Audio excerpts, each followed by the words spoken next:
Le 6-9 Listen anywhere.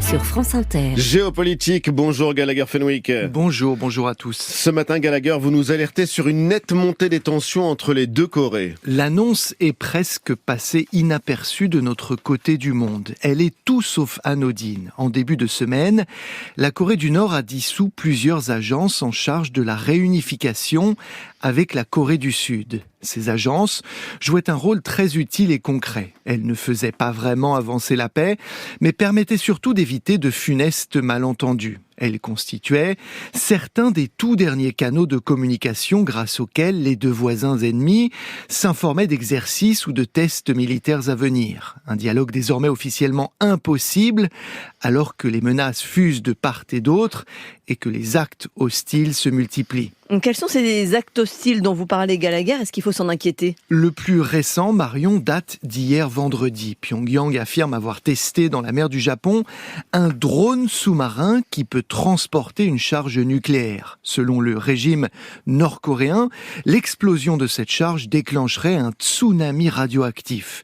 Plusieurs connaisseurs de l'arsenal du dictateur Kim Jong-un relativisent le degré de danger que cette annonce représente réellement. L'engin en question serait encore en phase de développement. C'est également le cas pour d'autres armes testées ces derniers jours, notamment un missile balistique à portée intermédiaire. Il serait muni d'une ogive hypersonique pouvant manœuvrer à une vitesse se mesurant en milliers de km/h. En complément, la Corée du Nord a aussi tiré plusieurs salves d'obus sur une partie de son territoire, délibérément choisie pour sa proximité avec des îles sud-coréennes habitées.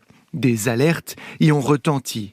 Ces démonstrations de force s'inscrivent dans une dynamique qui s'accélère depuis la mise en orbite réussie par Pyongyang d'un satellite militaire espion.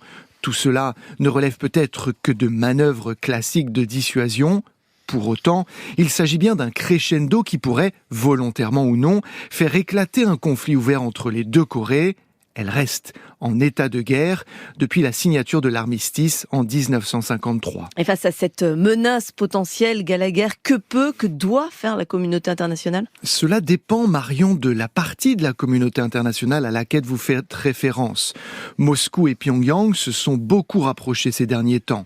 Échange de technologies militaires, fourniture de munitions, livraison de blé, les liens se resserrent. La Russie, membre permanent du Conseil de sécurité, serait évidemment ravie de voir l'ouverture d'un nouveau front qui occuperait les Américains. Ces derniers ont 25 000 soldats stationnés en Corée du Sud. Des dizaines de milliers d'autres sont répartis entre les Japon et d'autres îles dans cette zone. Washington, Séoul et Tokyo y mènent régulièrement des exercices navals conjoints. Mais le chercheur et spécialiste de la zone Asie-Pacifique, Barthélemy Courmont, nous suggère d'intervenir le moins possible dans l'escalade actuelle entre les deux Corées. Il pense qu'il faut faire confiance à ces deux nations qui pratiquent régulièrement cette grammaire de la dissuasion et connaissent très bien leurs limites respectives. Dans un même temps, il affirme que le risque de guerre sur la péninsule est actuellement bien plus élevé que celui qui pourrait opposer la Chine à Taïwan. Merci Gallagher Fenwick, c'était Géopolitique.